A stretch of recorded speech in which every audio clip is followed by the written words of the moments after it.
ये ग्लोबलाइजेशन का जो आपका पेपर है, देखिए इसमें दिल्ली यूनिवर्सिटी में ये जो पेपर है आपको, ये एक ही सब्जेक्ट पे ग्लोबलाइजेशन जो है आपको पूरा एक सेमेस्टर पढ़ना है और ग्रेजुएट लेवल का कोर्स है। तो इस सेंस में बहुत यूनिक है कि हम अंडर ग्रेजुएट लेवल पे एक ही टॉपिक को पूरे सेमेस्टर पढ़ते हैं। ये एक तरह से छोटा भी है सिलेबस देखने में, लेकिन बहुत कॉम्प्लेक्स भी है, क्योंकि इसमें कम से कम 3 डिसिप्लिन का बहुत इंपॉर्टेंट रोल है, या 4 डिसिप्लिन का। एक है आपका पॉलिटिकल साइंस, दूसरा है इकोनॉमिक्स, ठीक है, तीसरा है हिस्ट्री, और चौथा है सोशियोलॉजी, पांचवा है इंटरनेशनल रिलेशंस, छठा है इन्वायरमेंटल साइंस। यानी 5-6 चीजें इसके अंदर में मिली हुई हैं और ये इंटरडिसिप्लिनरी है। कैसे है मैं आपको बता रहा हूं। जैसे ग्लोबलाइजेशन जो है उसके बारे में मैंने आपको कई बार बताया कि कहा यह जा रहा है ग्लोबलाइजेशन के बारे में कि जब राष्ट्रीय अर्थव्यवस्था अंतर्राष्ट्रीय अर्थव्यवस्था से जुड़ जाती है, जब पूंजी का प्रवाह होने लगता है, जब गुड्स, सामान, वस्तुएं, कच्चा माल या फिर पक्का माल एक देश से दूसरे देश जाने लगते हैं बहुत ही आसानी से, जब इंटरनेशनल ट्रेड यानी जो व्यापार है वर्ल्ड लेवल पे वो काफी तेजी से फैलने लगता है, जब संचार के माध्यम में क्रांति होती है और दुनिया जुड़ने लगती है एक दूसरे के पास, जिसको कोई कहता है कि ग्लोबल विलेज बन गया है, मतलब पूरी दुनिया एक गांव बन गया है, मतलब दे आर कनेक्टेड, है ना, दे आर कनेक्टेड।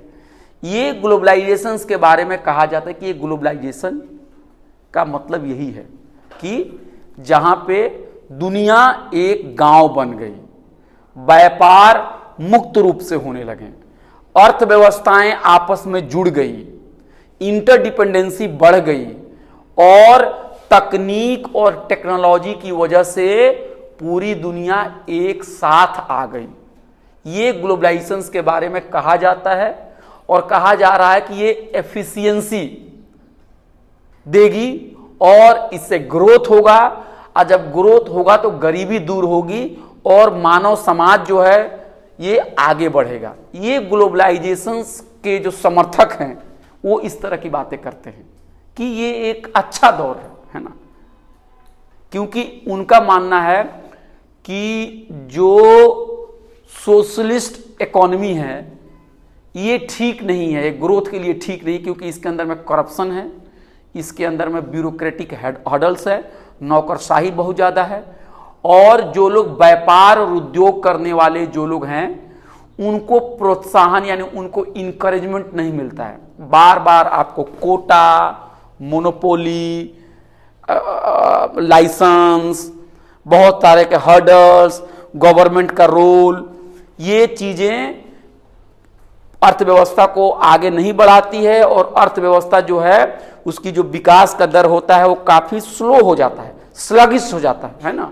और फिर जो बुनियादी हमारे जो जरूरतें हैं, रोटी, कपड़ा, मकान, ये सारी चीजें जो हैं ये दब जाती हैं इसके अंदर में। ये जो चीजें हैं पूरा नहीं हो पाता है। ये कौन लोग कह रहे हैं? जो ग्लोबलाइजेशन के समर्थक हैं कि आप ग्लोबलाइजेशन की तरफ आओ और जो ओल्ड पैटर्न है, सोशलिस्ट पैटर्न की जो इकोनॉमी है उसको आप छोड़ दो, है ना, ग्रोथ की तरफ तुम ध्यान दो, बिजनेस क्लास को आगे बढ़ाओ, उनको इंसेंटिव दो, एफिशिएंसी को बढ़ाओ, कमाओ कमाओ कमाओ, दुनिया को कर लो मुट्ठी में, आगे बढ़ो। इस तरह की बात ये लोग कर रहे हैं। लेकिन दूसरी तरफ बहुत सारे स्कॉलर्स का कहना है कि ग्लोबलाइजेशन कोई नई चीज नहीं है, ये एक तरह का, अगर हम एक मुहावरा इस्तेमाल करें तो पुरानी शराब जो है उसको नई बोतल में डाल दी गई है। एक नए बोतल में, एक नए कंटेनर में पुरानी शराब को भर के हमें कहा जा रहा है कि एक नई चीज है, इसे ले लो, बहुत ही नया है। और इस बात को कहने वाले लोग इतिहास में जा रहे हैं, ठीक है, और कह रहे हैं कि कौन सी नई बात है। अगर ग्लोबलाइजेशन का मतलब पैसे का आना जाना, व्यापार का होना, एक देश से दूसरे देश से सामान का आना जाना, लोगों का दूसरे देश में जाके बसना, लोगों का एक तरह से क्या कहेंगे माइग्रेशन, है ना, तो ये तो पहले भी हुआ है। जैसे सुनंदा सेन और इन लोगों को अगर आप देखेंगे तो उन लोगों का कहना है कि कॉलोनियल टाइम में, यानी जब हमारा देश गुलाम था, अंग्रेज यहां पे हाकिम थे, तो उस जमाने में भी तो ये सारी चीजें देखी जा रही थी कि उस जमाने में भी क्या है, हमारे संसाधन को कोई इस देश से दूसरे देश लेके जा रहा है, कच्चा माल को लेके जा रहा है, अपना बनाया हुआ माल फिनिश्ड गुड्स को हमारे देश में लाके डैम्प कर रहा है और यहां मार्केट के तौर पर इसका इस्तेमाल कर रहा है। लोग अंग्रेज आके यहां पे बसे भी, हमारे संसाधनों का दोहन भी हुआ, और रेलवे, टेलीकॉम, तार, टेलीफोन, इनके जाल भी बिछे, और इस तरह से संचार में भी एक तरह की बहुत वृद्धि हुई। और संचार रेलवे आने के पीछे पहला मकसद हिंदुस्तानियों को कोई सुविधा नहीं देना था, पहला मकसद था कि सामान की ढुलाई के लिए आसान हो जाए। आदिवासी इलाकों में अगर सड़क बनती है या रोड बन जाता है तो कहा जाता है विकास हो गया, लेकिन इसका एक और भी तो पहलू है कि उस पे आदिवासी चलने के लिए नहीं बना है। पहला है कि वहां से खनिज जो है उसको उसके ढुलाई के लिए बनाया गया है। आदिवासी इलाकों में अगर आप जाएंगे आजकल, पुलिस की बड़ी तैनाती होती है। जरा सोचिए, 8 बजे 9 बजे रात के बाद आप जाएंगे तो बहुत सारा पुलिस दिखता है। कोई झारखंड से है यहां पे? नहीं है। झारखंड में, मैं सही बोल रहा हूं ना, बहुत हर जगह है ना पुलिस। तो पुलिस क्यों है? मैंने बहुत सारे आदिवासियों से बात की तो आदिवासी लोग क्या कह रहे हैं, पुलिस सरकार क्यों भेज रही है, मास्टर जी को भेजो ना, डॉक्टर साहब को भेजो ना, अनाज और राशन भेजो ना, पुलिस काहे को भेज रहे हो भाई? तो पुलिस इसलिए भेजी जा रही है ताकि वहां पे खनिज का जो लूट हो रहा है, वहां पे लोग बहुत हद तक उठ खड़े ना हो, उनको दबाने के लिए पुलिस भी रखी गई। तो संसाधनों का लूट, उसका दोहन, संचार माध्यमों का इस्तेमाल करके उसको बाजार में पहुंचाना, उसे बेचना, ये तो पहले भी हो रहा है।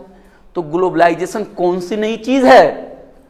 इस तरह की बात कुछ सुनंदा सेन कह रही हैं कि अगर ग्लोबलाइजेशन जो है, जिसका डेफिनेशन आप दे रहे हो कि वैश्विक पूंजी से जुड़ जाना, मुक्त व्यापार का होना, सामान का आदान प्रदान होना, संचार के माध्यमों में विकास होना और लोगों का एक दूसरे से दूसरे देश में आना जाना, ये तो पहले भी हुआ है। तो अंग्रेजों के दौर में यही तो हो रहा था।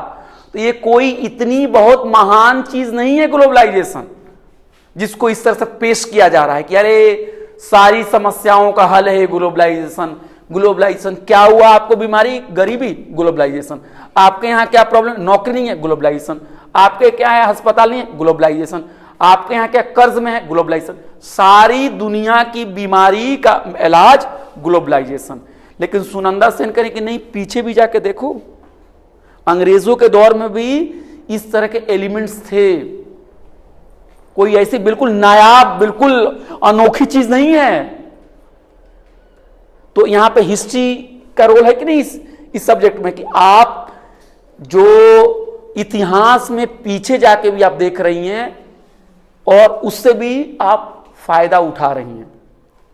फिर आगे सुनंदा सेन अपनी किताब में यही कह रही हैं कि अंग्रेजों ने जिस तरह से हमारा शोषण किया, तो हमारा जो राष्ट्रीय आंदोलन था, महात्मा गांधी, जवाहरलाल नेहरू, आपको भगत सिंह, डॉक्टर अंबेडकर, मौलाना आजाद, है ना, ये सारे जो हमारे राष्ट्रीय नेता थे, और भी लोग थे, बिरसा मुंडा, ये सारे जो नेता लोग थे, तो जो राष्ट्रीय आंदोलन के दौरान एक बात आप लोगों ने पढ़ी होगी कि राष्ट्रीय आंदोलन में दो तरह के लीडर्स हुआ करते थे। एक होते थे मॉडरेट्स, जिसको हम कहते हैं नरमपंथी, और एक कहते थे हम लोग एक्सट्रीमिस्ट, है ना, जिनको गरम दल का नेता कहा जाता था, है ना। तो जो नरम दल के जो नेता थे, मॉडरेट्स थे, दादा भाई नौरोजी, है ना, इन लोगों ने क्या किया है, भारत की उस जमाने की उपनिवेशिक दौर की अर्थव्यवस्था का अध्ययन किया, और उन्होंने कुछ यूं कहा कि अंग्रेजी राज जो है, उसकी जो आर्थिक पॉलिसीज है, उससे भारत का नुकसान हो रहा है, भारत का शोषण हो रहा है ना। और इसको बाद में नाम दिया गया ड्रेन थियरी। पढ़ा होगा आप लोगों ने, हिस्ट्री में पढ़ा था ड्रेन थियरी, यानी भारत के संसाधन का दुरुपयोग, इस्तेमाल, शोषण अंग्रेज कर रहे हैं। कैसे कर रहे हैं? अब सैलरी लेते हैं ना भाई, इतने सारे ऑफिसर्स यहां पे काम करते थे अंग्रेज, तो सैलरी तो भारत से ही जाता था ना, और भी तरह तरह से वो भारत का शोषण करते थे। Drain theory. तो आजादी की जब लड़ाई लड़ी, तो वहां पे एक बात आई थी उस आजादी की लड़ाई के दौरान, कि हमें जब मुल्क हमारा जब आजाद होगा, तो हम अपनी अर्थव्यवस्था को औपनिवेशवादी व्यवस्था से दूर ले जाएंगे, हम ऑटोनोमस एक अपना सिस्टम रखेंगे, हम अपने पैरों पे खड़े होंगे। सुन लीजिए, अपने पैरों पे, है ना, अपने पैरों, जिसको कहा जाता है इकोनॉमिक नेशनलिज्म, मतलब हम अपने देश में कल कारखाने को बढ़ाएंगे, हम अपने देश में पैदावार को बढ़ाएंगे, हम अब दूसरों के देशों के मोहताज नहीं रहेंगे, क्योंकि राष्ट्रीय आंदोलन के दौरान हमें बहुत ही खट्टा अनुभव हुआ है, क्योंकि व्यापार करने के लिए ईस्ट इंडिया कंपनी भारत में आई थी, और धीरे धीरे उन लोगों ने राजनीतिक मामलों में भी दखल देनी शुरू कर दी, और 1857 के गदर के बाद, 1857 की लड़ाई के बाद भारत जो है, उसका अधिकार रूल करने का अंग्रेजी हुकूमत, ब्रिटिश हुकूमत को, ब्रिटेन को चला गया, है ना। ऐसे ही है ना इतिहास में। तो लोगों का ये था कि नहीं, आजाद भारत में हम एक ऐसी अर्थव्यवस्था लाएंगे, जो अर्थव्यवस्था बिल्कुल घरेलू कर कारखानों को बढ़ावा देगी, हमारे देश की अर्थव्यवस्था को बढ़ाएगी। अब हम किसी दूसरे बाहर के जो मुल्क हैं, जो ताकतवर जो देश हैं, जो उपनिवेशवादी देश हैं, उनके सामने अब हम हाथ नहीं फैलाएंगे, हम अपनी तकदीर के मालिक खुद बनेंगे। और महात्मा गांधी की भी एक बात आपको याद होगी कि महात्मा गांधी के राष्ट्रीय आंदोलन में भी आपने देखा होगा कि उनके पास स्वराज, ग्राम स्वराज, ये सब सारी चीजें बहुत ही उनके अंदर में बहुत ही अहम थी। कहते थे सूती, आपका चरखा, है ना, लोकल वस्तुओं का इस्तेमाल करो। ये सारी चीजें कहीं ना कहीं ब्रिटिश दौर की जो उनकी शोषणकारी अर्थव्यवस्था थी, जो उनकी नीति थी, उसका एक तरह से विरोध था, है ना। हम विदेशी कपड़ाओं का बहिष्कार करेंगे। स्वदेशी आंदोलन के दौरान हम विदेशी कपड़ा का क्या करेंगे? बहिष्कार करेंगे। हम खादी पहनेंगे। और आज भी आप देखते होंगे कि सरकार खादी को प्रमोट करती है ना, बहुत सारे खादी के बहुत सारे शॉप्स होते हैं, इंडस्ट्री होती है ना। और महात्मा गांधी की तस्वीर हमेशा चरखा चलाते हुए आपको दिखती है। क्या है चरखा चलाना?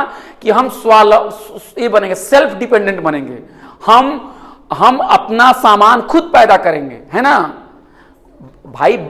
अंतर्राष्ट्रीय व्यापार करने से कोई किसी को नहीं रोक रहा है, व्यापार तो हो ही रहा है हजारों सालों से, और जब तक ये दुनिया रहेगी तब तक व्यापार होगा ही होगा। लेकिन व्यापार किनके शर्तों पे होता है, व्यापार कैसे होता है, व्यापार के कानून क्या होते हैं, व्यापार में किसको फायदा मिलता है, व्यापार में किसको नुकसान होता है, ये भी तो अहम चीज है ना। व्यापार करने से कोई नहीं रोक रहा है, गांधी जी भी नहीं रोक रहे हैं व्यापार करने से। लेकिन गांधी जी का मेन चीज क्या था कि अंग्रेज आए थे और हमारा आर्थिक शोषण किए थे। तो आजादी के बाद से जो व्यवस्था भारत में आई वो व्यवस्था थी सोशलिस्ट इकोनॉमी थी यहां पे। अब सोशलिस्ट का मतलब हुआ कि सोशलिज्म यानी समाजवाद। अब इसके ऊपर भी बहुत सारा बहस है कि समाजवाद क्या होता है, लेकिन मोटा मोटी समाजवाद का मतलब जो भारत में जो अर्थव्यवस्था जो जिसको अपनाई गई, जिसको हम कहते हैं मिश्रित अर्थव्यवस्था, इसके अंदर में आपको पब्लिक सेक्टर का ज्यादा से ज्यादा रोल होगा। नंबर 1, पब्लिक सेक्टर का ज्यादा से ज्यादा रोल होगा। आर्थिक मामलों में सरकार रोल अदा करेगी, अहम रोल अदा करेगी। सरकार जो होगी, गवर्नमेंट जो होगी, स्टेट जो होगा वो डेवलपमेंटल स्टेट होगा, है ना, डेवलपमेंटल स्टेट होगा। सरकार गरीबी दूर करने के लिए, लोगों को आगे लाने के लिए शिक्षा रोजगार पे खर्च करेगी। सरकार जो बैंक्स होंगे उसको नेशनलाइज करेगी। इंदिरा गांधी के जमाने में बैंक हुआ नेशनलाइज हो गया था। और सरकार जो है पब्लिक सेक्टर्स का ज्यादा इंपॉर्टेंट रोल था, पब्लिक सेक्टर्स का, है ना। तो 2 चीजें याद है, पब्लिक सेक्टर बहुत बड़ा रोल अदा करेगा, और दूसरा सरकार जो होगी वो आर्थिक मामलों में बहुत बढ़ चढ़ के रोल अदा करेगी, और डेवलपमेंट करना मेन एजेंडा होगा। मुनाफा कमाना नहीं होगा, डेवलपमेंट करना मेन एजेंडा होगा। समाज में जो शोषित, जो वंचित लोग हैं उनको आगे लाना होगा, और समाजवादी व्यवस्था पर आधारित समाज को बनाना पड़ेगा। Socialistic pattern of society, socialism पर आधारित समाज जो होगा उसको हम बनाएंगे। और सोशलिज्म का मोटा मोटी डेफिनेशन आप इतना समझिए कि शिक्षा, रोजगार, स्वास्थ्य सबके लिए उपलब्ध होंगे, है ना। सरकार अपनी पॉलिसी से धीरे धीरे वर्ग की जो खाई होगी, अमीरी गरीबी की खाई होगी, उसको कम करेगी, है ना। और सबको समाज में कम से कम, गरीब से गरीब आदमी को भी ऊपर लाने के लिए जल कल्याण का काम करेगी, और प्लानिंग करेगी, योजना बनाएगी, योजना बना के पूरे देश का विकास करेगी। मिसाल के तौर पर अगर दिल्ली या उसके आसपास में बड़ी बड़ी कंपनियां तैयार हैं इंडस्ट्री लगाने के लिए, तो फिर बिहार में इंडस्ट्री कौन लगाएगा, उड़ीसा में कौन लगाएगा। तो वहां पे अगर हर चीज मुनाफा ही तय करेंगे तो फिर बिहार में तो कोई इंडस्ट्री लगाने नहीं जाएगा, एग्रीकल्चर में तो कोई नहीं लगाएगा। तो कई बार क्या होता है कि पूंजीवादी जो देश होते हैं, या जो बड़ी बड़ी कंपनियां जो निजी होती हैं, वो वहीं इन्वेस्टमेंट करती है जहां उसको फायदा होता है। लेकिन जब एक डेवलपमेंटल स्टेट होगा तो उसका काम यह होता है कि वो वहां भी पैसा खर्च करे जहां डायरेक्ट आमदनी ना मिल रही हो अभी, लेकिन वो जन कल्याण के लिए हो। मिसाल के तौर पे अगर मान लीजिए कोई अस्पताल है और इस अस्पताल में डॉक्टर रखने में, दवाई देने में क्या है, पैसे लग रहे हैं, तो सरकार ये तो नहीं सोचेगी कि नहीं पैसे लग रहे हैं इस अस्पताल को बंद कर दो, बहुत पैसे लग रहे हैं। नहीं, सरकार उस पे खर्च करेगी, क्योंकि कहीं ना कहीं अगर सरकार ने अस्पताल को बंद कर दिया तो लोग बीमार होंगे, जब बीमार होंगे तो फिर देश ही का नुकसान होगा। यानी अस्पताल पर खर्चा करना, रेल पे खर्चा करना, बस पे खर्चा करना, लोगों को सुविधा देना है। जब लोग को सुविधा दी जाएगी तो लोग आगे बढ़ेंगे, तो देश भी आगे बढ़ेगा। पहले ऐसी सोच थी। जो कॉलेजेस सरकारी जो होते हैं उसमें फीस कम रखी जाती है। बहुत सारे लोग क्या कहते हैं फोन रख रहे हो उसके लिए पैसा है, फीस देने के लिए पैसा नहीं है। मुझे पता नहीं, एक दिन मुझे सोशल मीडिया पे गोविंदा की कोई फिल्म आ गई थी ऐसे ही सोशल मीडिया पे, तो गोविंदा की फिल्म में पुलिस इंस्पेक्टर बने हुए हैं, पुलिस इंस्पेक्टर, और बच्चे लोग, मैंने कॉलेज के यूनिवर्सिटी के बच्चे लोग प्रोटेस्ट कर रहे हैं, कहीं कॉलेज में होता है ना जिंदाबाद मुर्दाबाद, तो गोविंदा वहां पहुंचते हैं, पुलिस इंस्पेक्टर वहां कहते हैं लिपस्टिक लगाने के लिए, ये खरीदने के लिए, वो खरीदने के लिए तुम्हारे पास पैसे होते हैं, फीस देने के लिए तुम्हारे पास पैसे नहीं होते। ये बहुत ही इलॉजिकल आर्गुमेंट है, मैं आपको बता रहा हूं, ये बहुत ही इलॉजिकल आर्गुमेंट है। जैसे आपके यहां फीस मान लीजिए कॉलेज में 4000 है, और जब 5000 रुपए कर दी जाए और आप कहें कि नहीं मैं 5000 नहीं दे सकती हूं, और कोई प्रिंसिपल आपसे कहे मैडम जीन्स खरीदने के लिए पैसा होता है, 5000 देने के लिए पैसा नहीं होता है, तो आप भी तो सवाल पूछ सकती हैं कि मजदूर की सैलरी मिलती है 4000 रुपए और आप 4 लाख रुपए क्यों उठा रहे हो, आप 2 लाख रुपए क्यों उठा रहे हो। और मैं जब इस मुल्क से अगर मैं सरकारी शिक्षा ग्रहण करूंगी तो मैं एक सफल नागरिक बनूंगी, मैं देश के लिए काम करूंगी, तो वो क्या देश की तरक्की में मेरा रोल नहीं है। और अगर फीस के लिए अगर तुमने मेरी पढ़ाई रोक दी या मैं पढ़ नहीं सकी, तो क्या इससे देश पीछे नहीं जाएगा। होना तो ये चाहिए कि कोई भी व्यक्ति फीस के लिए, पैसे के लिए, वो ना उसे शिक्षा से वंचित किया जाए, ना स्वास्थ्य से वंचित किया जाए, सबको नौकरी मिले। मैं बता रहा हूं बहुत सारे सफाई कर्मचारी लोग जिनको पहले छोटी छोटी नौकरियां म्युनिसिपालिटी में थी, उनके बच्चे पढ़ के अच्छी नौकरियां पा लिए हैं। तो अगर आप उनको नौकरी नहीं दे पाते तो उनके बच्चे आगे निकलते हैं। तो आज आप इनको नौकरी दोगी, मान लो आप इनको चपरासी की नौकरी दे रही हो, तो कल इन्हीं के बच्चे पढ़ के कल आईएएस बनेंगे, इन्हीं के बच्चे कल पढ़ के और टीचर बनेंगे, बड़े बड़े पोस्ट पे जाएंगे। यानी जन कल्याण के लिए बजट खर्चा करना बजट का नुकसान नहीं है, ये बजट कहीं ना कहीं नागरिकों को आगे लाता है, नागरिकों की कैपेबिलिटीज को बढ़ाता है, नागरिकों को एक बेहतर नागरिक बनाता है और देश का विकास होता है। तो मैं ये कह रहा हूं कि इस तरह की सोच पहले थी, लेकिन 1980 के बाद से ग्लोबलाइजेशन का दौर आया और ग्लोबलाइजेशन के दौर के बाद से फिर से ग्लोबलाइजेशन के दौर में क्या हुआ कि फिर से वही बात शुरू होने लगी कि सरकार को लोक कल्याणकारी कामों से पीछे हट जाना चाहिए, सरकार को ज्यादा से ज्यादा विकास के काम को मार्केट को दे देना चाहिए। और होने क्या लगा, मार्केट का रोल बढ़ने लगा। ग्लोबलाइजेशन में जो पहले जो सोशलिस्टिक पैटर्न वाली जो सोसाइटी थी उसको छोड़ दिया गया और मार्केट का रोल बढ़ गया। मार्केट, इंडस्ट्री, आपको लोगों को आगे ये करना है, मतलब पूंजीपतियों को आगे बढ़ाने की बात शुरू हो गई। और जो ग्लोबलाइजेशन जो शुरू हुआ तो उसके पीछे उसको आगे बढ़ाने में WTO, IMF, यूनाइटेड नेशंस और बहुत सारी MNCs, इन सारी कंपनियों का और इन सारे इंस्टीट्यूशंस का बहुत बड़ा रोल है। और ग्लोबलाइजेशन को आगे बढ़ाने में, उसको पुश करने में बहुत सारे अमीर देशों का, जो बड़े बड़े अमेरिका और बाकी जो देश हैं, उनका बहुत बड़ा रोल है। तो कहीं ना कहीं सुनंदा सेन के लेख को अगर आप पढ़ेंगे तो उनका कहने का मतलब यह है कि पहले जो रूल होता था, कॉलोनियल पावर जो रूल करते थे हमारे ऊपर, वो डायरेक्ट करते थे। डायरेक्ट क्या करते थे? डायरेक्ट करते थे। आपको, तुम गुलाम हो, तुम्हारे मुल्क में हमारा जो है परचम रहेगा, हमारा फ्लैग रहेगा। लेकिन आज के दौर में क्या हो रहा है कि जो आपको डोमिनेट करने का जो तरीका है वो इनडायरेक्टली है, इनडायरेक्ट तरीके से डोमिनेट किया जा रहा है, इंस्टीट्यूशंस के थ्रू किया जा रहा है, करेंसी के थ्रू किया जा रहा है, मतलब आपका वित्तीय पॉलिसीज के थ्रू किया जा रहा है।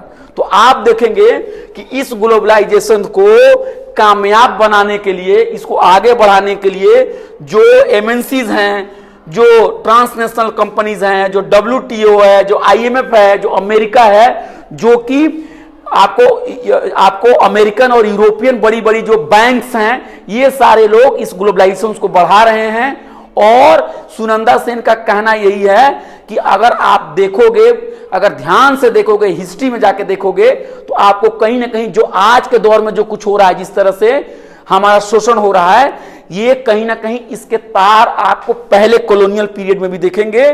और जो पहले की एक पूंजीवादी व्यवस्था थी, है ना, उस व्यवस्था को फिर से दोबारा वापस लिया जा रहा है, फिर से दोबारा लाया जा रहा है। और आप लोगों ने इकोनॉमिक्स में पढ़ा होगा, कीन्स को पढ़ा था ना, कीन्स की जो पॉलिसीज थी कि ज्यादा से ज्यादा इंप्लॉयमेंट देना है, ज्यादा से ज्यादा सरकार सोशल सेक्टर पर खर्चा करे, जन कल्याण पर खर्चा करे, इसकी जगह पे पूंजीवादी व्यवस्था को लाया जा रहा है और क्लासिकल इकोनॉमिक्स जो है उसको फिर से इसको इंट्रोड्यूस किया जा रहा है। तो आप देखेंगे कि जो ग्लोबलाइजेशन है इसका कहीं ना कहीं जो लिंक है, ये मेजर एक्टर्स के साथ इनका कहीं ना कहीं लिंक है। ये लोग पीछे से इसको पुश कर रहे हैं। और जो ब्रिक्स हम लोग पढ़ेंगे तो कुछ ऐसे ऑर्गेनाइजेशंस भी बन रहे हैं, कंट्रीज के रीजनल ऑर्गेनाइजेशंस भी बन रहे हैं जो कि डेवलपिंग कंट्रीज के हैं। वो कैसे ग्लोबलाइजेशन से अपने आप को नेगोशिएट कर रहे हैं, वो भी काफी इंपॉर्टेंट चीज होगा। इस ग्लोबलाइजेशन की वजह से आपको इंटरनेशनल लेवल पे बहुत सारे प्रॉब्लम्स भी हो रहे हैं। ग्लोबल वार्मिंग हो रही है, लोग कह रहे हैं कि इस साल और भी गर्मी पड़ने वाली है ना।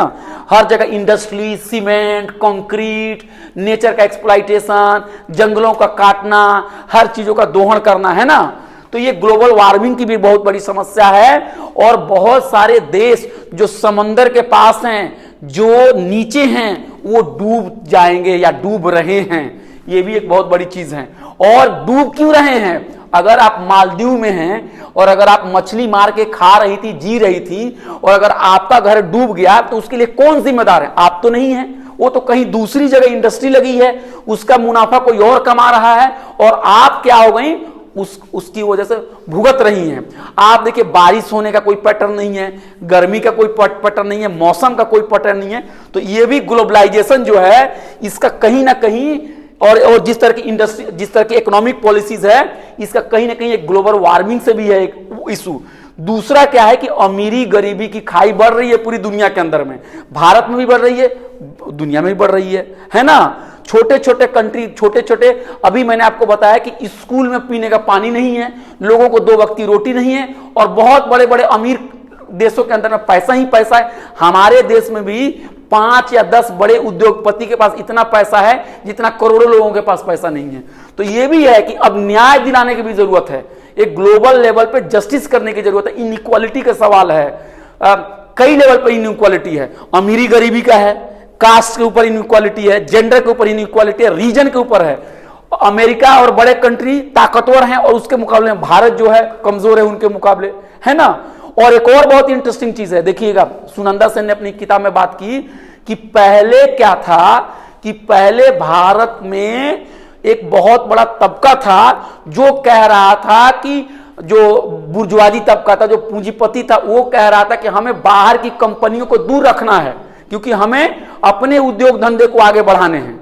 लेकिन आज के दौर में ग्लोबलाइजेशन में क्या हुआ है कि हमारे देश के जो पूंजीपति हैं, हमारे देश के जो पैसे वाले हैं, वो बाहर के देश के पैसे वाले से हाथ मिला चुके हैं, है ना। वो दोनों एक हो चुके हैं। ये भी एक बहुत इंटरेस्टिंग चीज है। पहले क्या था कि नहीं, बाहर वाले को बाहर करो, बाहर करो, नहीं, अंदर नहीं, इंडिया में नहीं आना है, हम अपनी इंडस्ट्री को आगे बढ़ाएंगे। अब क्या हो गया है आज के दौर में कि यहां के जो पैसे वाले हैं वो बाहर वाले से मिल चुके हैं, बुलाओ इनको, बुलाओ। आप समझ रहे, ये भी एक नई इंटरेस्टिंग चीज है। और भारत में भी कई सारे ऐसे ऐसे इंडस्ट्रीज है जो दुनिया के दूसरे बन जाते हैं, कभी तीसरे तक, कभी 10वें तक, कभी कुछ है कि नहीं है। तो और गरीबी भी उसी तरह से है। और इसके अलावा एक इंटरनेशनल टेररिज्म का भी एक इशू आ गया है, गैर बराबरी बढ़ी हुई है, टेक्नोलॉजी के साधन है ना। आप लोग, बहुत सारे हथियार हैं, टेक्नोलॉजी है, बहुत सारे ऑर्गेनाइजेशंस बन जा रहे हैं, और इसकी वजह से एक अंतरराष्ट्रीय टेररिज्म का भी एक इश्यूज है। आप देखते हो कहीं बम ब्लास्ट हो गया, कहीं कोई मर गया। और टेररिज्म क्या है, आतंकवाद आप क्या समझते हो? ये भी बहुत इंटरेस्टिंग टॉपिक है। इतना आसान नहीं आतंकवाद, हम बहुत आसानी से करते हैं।